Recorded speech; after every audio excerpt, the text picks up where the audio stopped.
sehat? Alhamdulillah sehat, Bu. Alhamdulillah. Oke. Hari ini kita akan belajar terkait dengan evolusi. Tapi sebelum kita belajar, kita berdoa dulu ya. Kepada Pipa, silakan pimpin doanya.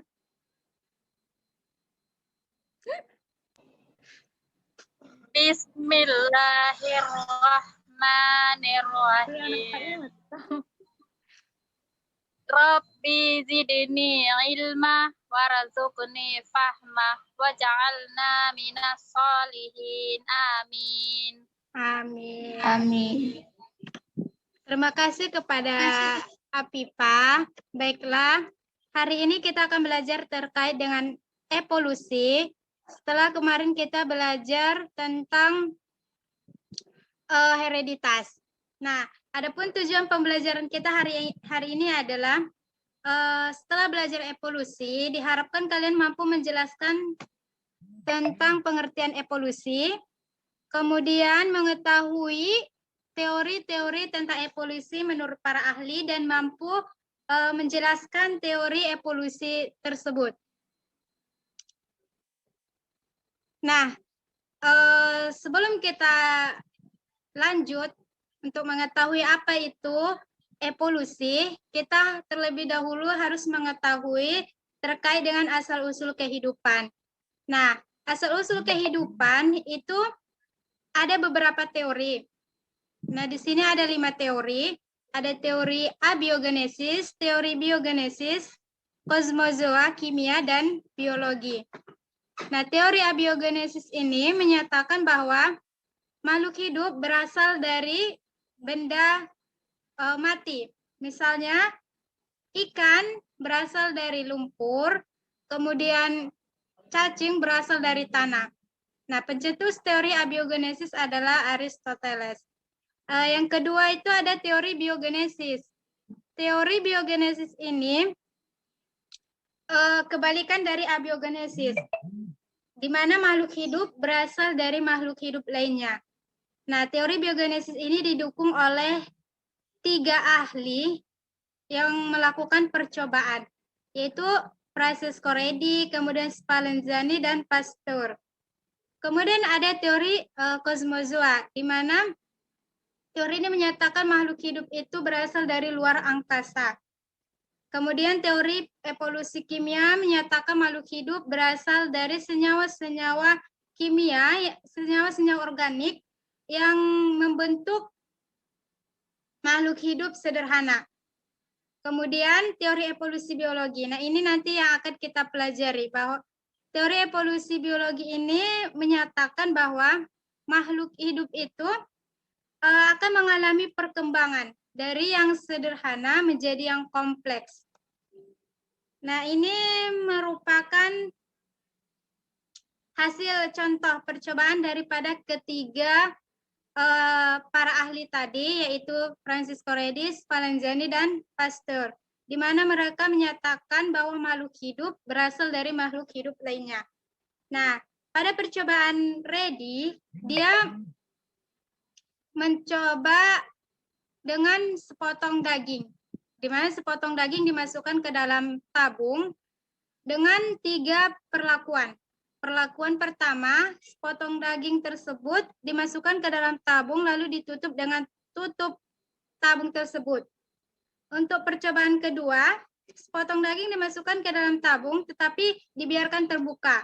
Dan percobaan ketiga, sepotong daging dimasukkan ke dalam tabung dan ditutup dengan kain kasa.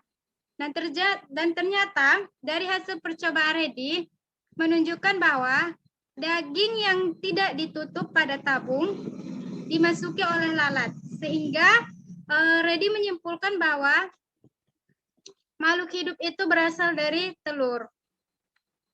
Kemudian ada percobaan Francisco Spallanzani.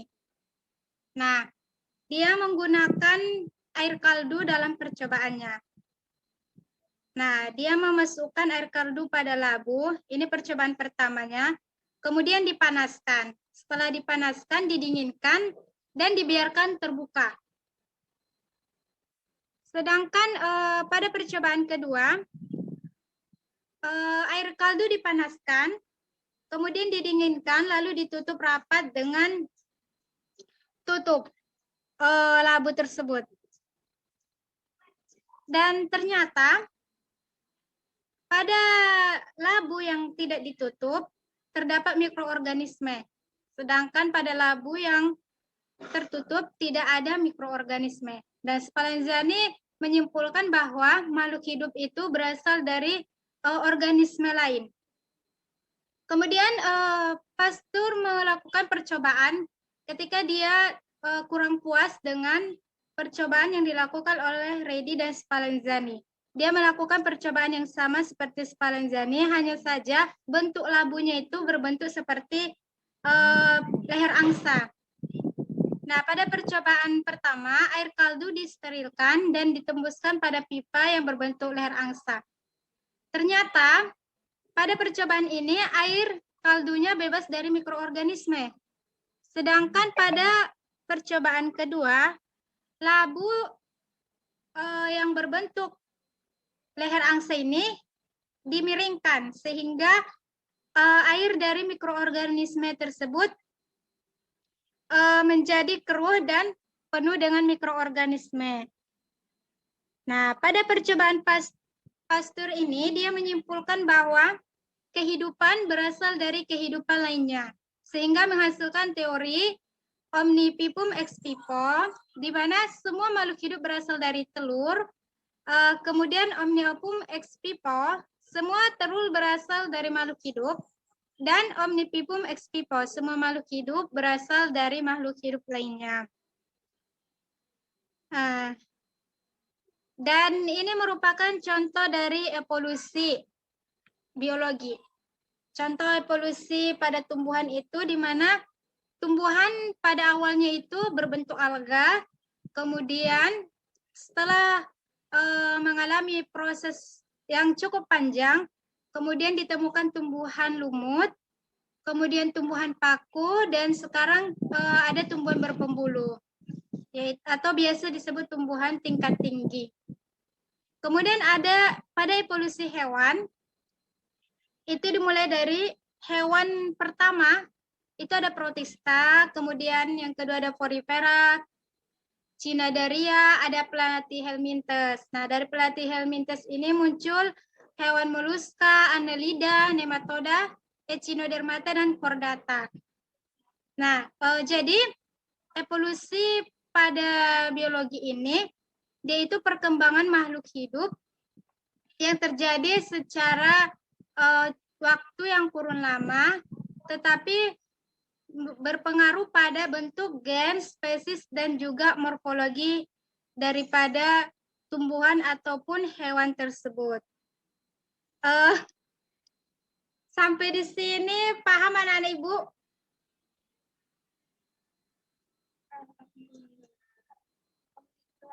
Alhamdulillah paham, Bu. Baik, jadi contoh fenomena evolusi di lingkungan sekitar kita itu, ini ya, seleksi alam terhadap Biston betularia dan adaptasi pada kaktus dan belalang. Jadi pada awalnya Biston betularia ini didominasi oleh Biston berwarna hitam. Namun karena adanya seleksi alam dan revolusi industri, Biston betularia yang berwarna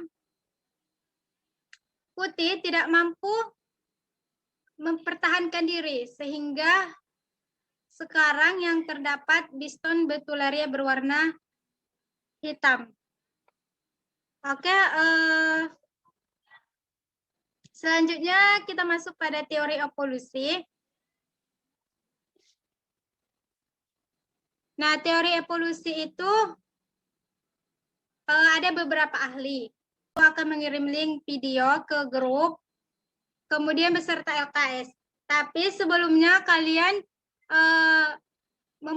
membuka link YouTube terkait dengan teori evolusi menurut ahli tersebut, baru kemudian nanti kalian kerjakan LKS yang Ibu kasih.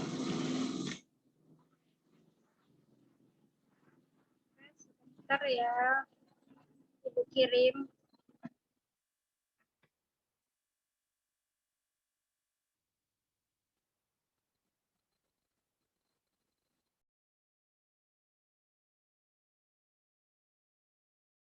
Pertanyaannya, apakah yang membedakan tinjauan teori Darwin dan landmark tentang kondisi awal mula nenek moyang jerapah dan peristiwa apa saja yang terjadi pada kedua atau pada gambar?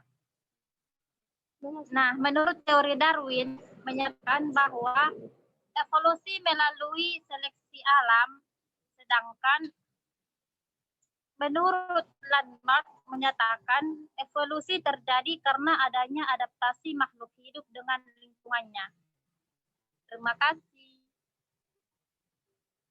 Aduh.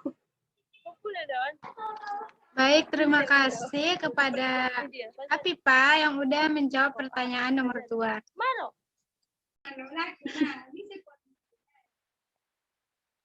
Jelaskan perbedaan teori Darwin dan Lamarck berdasarkan perubahan leher jerapah pada gambar di atas. Jawabannya yaitu evolusi leher jerapah menurut Darwin adalah mula-mula terdapat leher jerapah pendek dan leher jerapah panjang. Jerapah leher pendek tidak dapat bertahan hidup karena pohonnya yang tinggi. Jerapah leher panjang mampu menyesuaikan makanan, maka dapat terus hidup. Terus, evolusi jerapah menurut Landmark adalah dahulu jerapah berleher pendek. Adaptasi terhadap pohon menyebabkan leher bertambah panjang dan diturunkan keturunannya.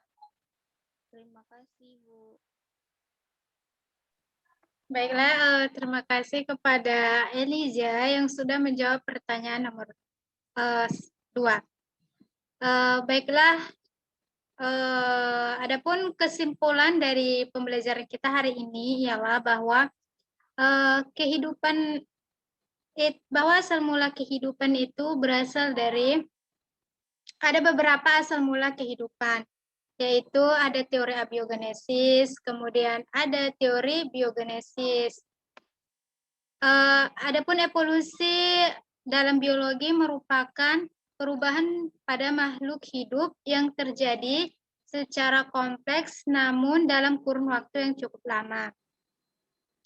Nah, seperti untuk pertanyaan tadi sudah sangat bagus dijawab oleh anak-anak ibu sekalian, di mana bahwa perbedaan teori antara Lamarck dan Darwin itu, bahwa teori pada Lamarck itu menyatakan evolusi itu terjadi karena ada adaptasi makhluk hidup terhadap lingkungannya.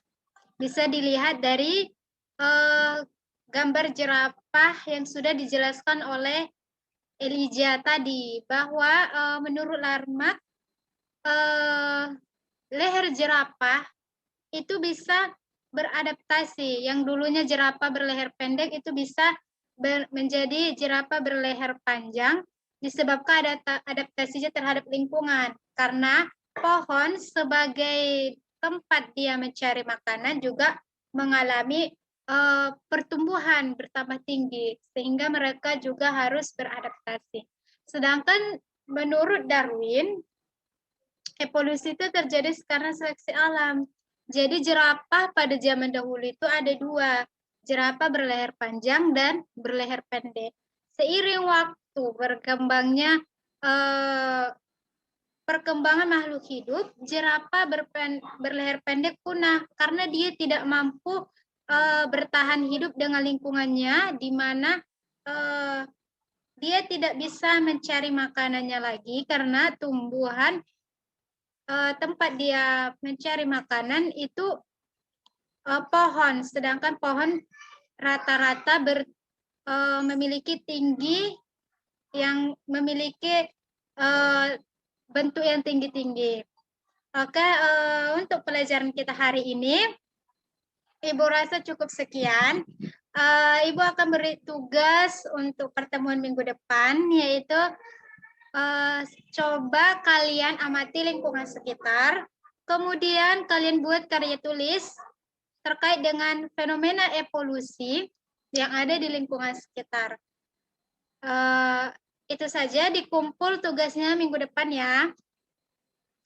Baiklah, karena waktunya sudah habis, kita sudahi pertemuan kita hari ini dengan ucapan alhamdulillahirabbil alamin.